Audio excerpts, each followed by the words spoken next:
Welcome back. I hope your day is going pretty well on this fine Sunday. I can't complain. I feel like I haven't talked to the camera in quite a while. I haven't talked to everyone in quite a while. Honestly, time has been moving and life has been life, and so. But again, I hope your day is going well today. In today's video, I'll be speaking about just being in the moment and realizing that relationships are the most important thing that you should prioritize today, tomorrow, and just in life in general. So, with that being said, let's hop right into it. So, one of the first things is relationships are God's design. We were never meant to do life alone, and from the very beginning, even in the Bible, God emphasized that by making Adam a spouse. If you look at the world today, we do so much things by ourselves, whether it's just scrolling through TikTok or scrolling through Instagram, and we to a point we almost lost sense of building relationship with others, and that kind of and will impact us in the long run, when we have our kids down the road, and even just with family. I can think just in my life right now. I have several cousins, and although we had a good relationship, we had a good upbringing, we spent time with each other as kids, played games, and did this and that, but um, our communication, I would say, from my point of view, isn't where I would like it to be. And I'm not saying that's him. It's either him or me. I just think that as life goes on, and as you get more busier when you get older, you tend to separate and not touch base with each other, like you did in the past. And so, um, just going back to the Bible, Genesis 2:18, it is not good for man to be alone. Relationships aren't accidental; they're intentional and sacred. Relationships are meant to just be either one on one, one on two, just very sacred to a point where you can tell your deepest, darkest secrets and just confide in someone if you need help or support. And so, one of the next things that lead to that is, moments are gifts and not guarantees, really. Time with people we love is limited, and even if we don't realize it, we often rush the time that we spend with them every single day. You know, this is just so funny because, again, I'm just also speaking about myself as well. It's something about uh, coming home from work, just going through a long day of work and dealing with people's emotions and just banter.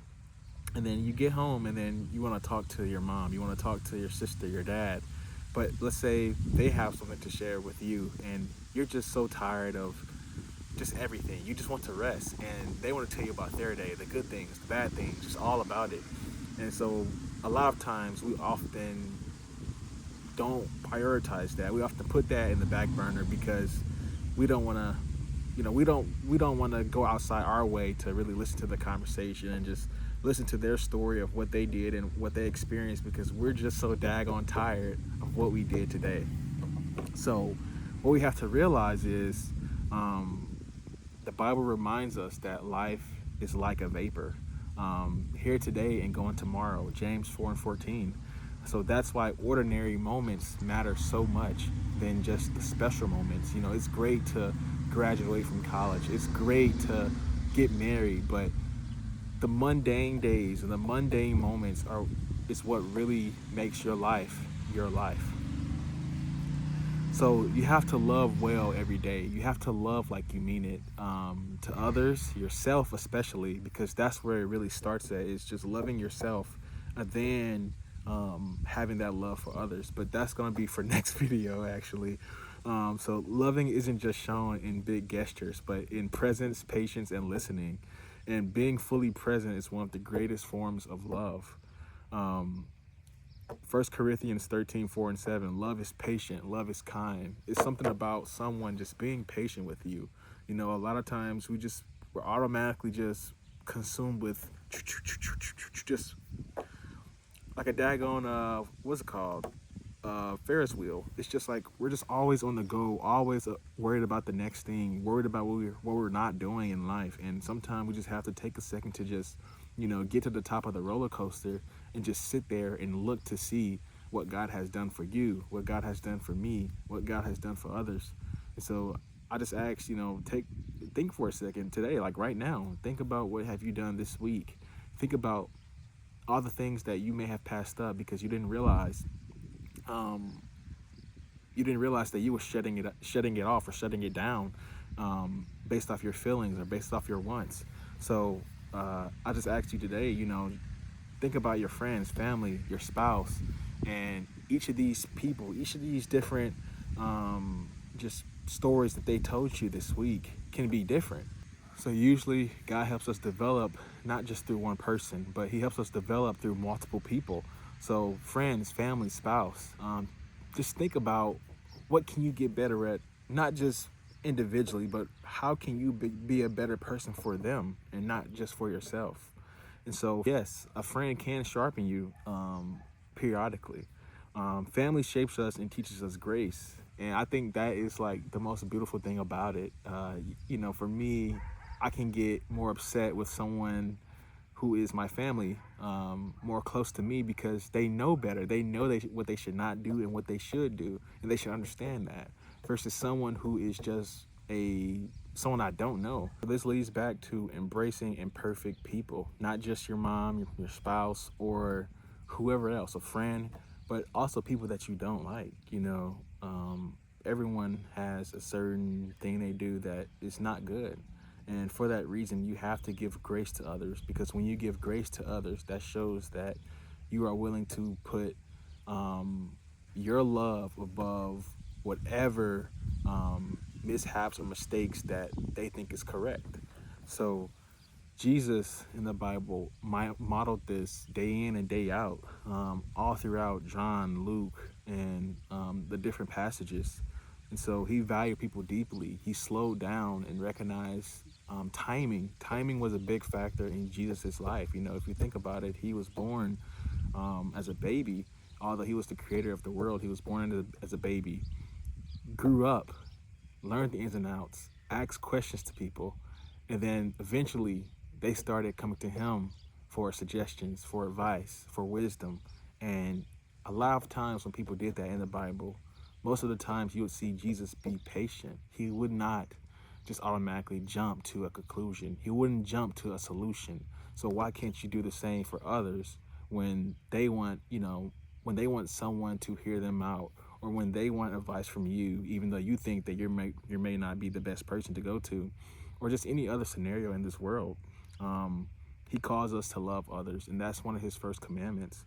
So sacrifice, even when it costs time for you. Choosing gratitude over regret. Don't wait until, something. Choosing gratitude over regret. Don't wait until moments are going to realize someone's value. Gratitude helps us recognize God's blessing in real time. So it's so funny. I was actually having a conversation with someone I'm really close with, and they mentioned how I know someone else they're close with as well, but they mentioned how this person who was older than me um, always listened to them. And it's not just about the big things like I just got a new job or I got a new car. It's not just about I got a new job, I got a new car. It's not about a wedding or anything else. It's not about a major impact on someone's life. The thing that he always just discussed about and just really relayed to him was just something that was simple. How's the game? How was the game yesterday? Uh, how's the weather? Just simple things that you can discuss and conversate about back and forth. And he said to me, this is something that really stuck with me, is just there's always a time to listen and there's always a time to talk. When you have someone that can listen to you from something simple like that, instead of just interrupting you or just talking and getting in front of you, that shows how much their love is for you. That shows how much patience that they have for themselves and that they have to bear for other people. And that shows their heart posture. So I would just say, take a second to think in your life who is there no matter what that will listen to me, even if it's nonsense, because that really shows that they really, truly love you.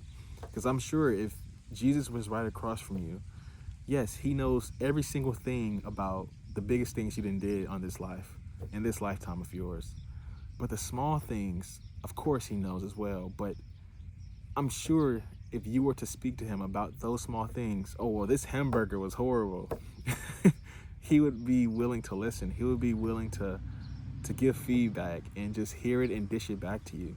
So things like that is what build a relationship. But not everyone is capable of listening to the nonsense that you have to say, or listening to just the small things and details that you go through in your day-to-day life.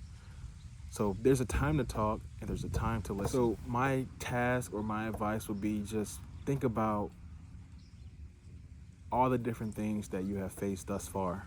Think about how far you've came, not just by yourself, by leaning on God, leaning on Jesus, leaning on your parents, your spouse, whoever, a friend, and nail it down to someone who really was there when you were going through good times, not just bad, but going through good times, and was willing to just hear you out and listen to you, listen to your nonsense day in and day out, because that again shows you that they truly love you no matter what. But I will also say is to take a second to diagnose yourself. um, get a chance to understand where you fall short, me as well, and build on where your current state, and make objectives to be better for others. I think again that's the number one commandment in the Bible, is to help your neighbor and don't be selfish. Always be willing to be a helping hand when someone else needs it. So if someone can do it for you, you can do it for them. And now, with all that being said, I would like to say just thank you for tuning in today's video. I need to start posting more, but it's a lot going on. But I appreciate it, and subscribe. And I hope you have a good day, and I'll catch you soon. Lennox.